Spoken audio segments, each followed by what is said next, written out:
বারুথিনী একাদশী হিন্দু ধর্মের অত্যন্ত পবিত্র একাদশীগুলির মধ্যে অন্যতম। এই একাদশীর ব্রত পালন করলে অজস্র পুণ্য লাভ হয়, পাপ নাশ হয় এবং ভগবানের বিশেষ কৃপা লাভ হয়।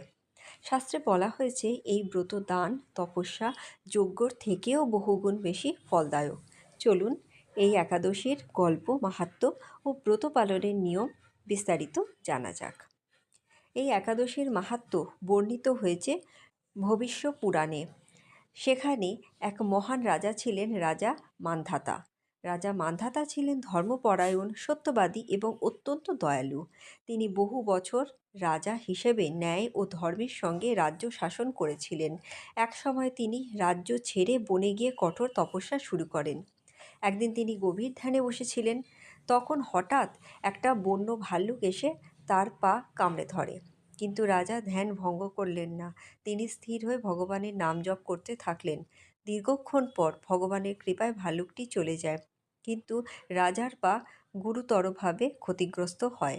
রাজা অত্যন্ত দুঃখিত হয়ে ভগবান বিষ্ণুর শরণাপন্ন হন।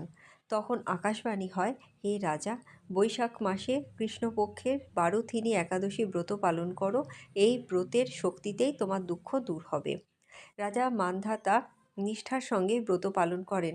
ফলস্বরূপ তিনি পুনরায় সুস্থ শরীর লাভ করেন এবং জীবনের সব দুঃখ থেকে তিনি মুক্তি পান। শুধু তাই নয়, মৃত্যুর পর তিনি স্বর্গলাভ করেন। এই কারণে এই একাদশীকে বলা হয় রক্ষা দানকারী একাদশী, অর্থাৎ যে বিপদ ও পাপ থেকে রক্ষা করে। আসুন জেনে নেওয়া যাক এই একাদশীর আর কি মাহাত্ম্য রয়েছে।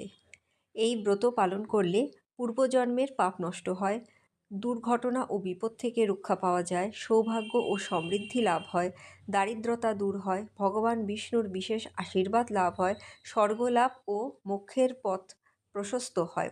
এমনকি বলা হয় এই ব্রতের পুণ্য অশ্বমেধ যজ্ঞের সমান ফলদায়ক। এই ব্রত পালনের নিয়মগুলি জানা যাক।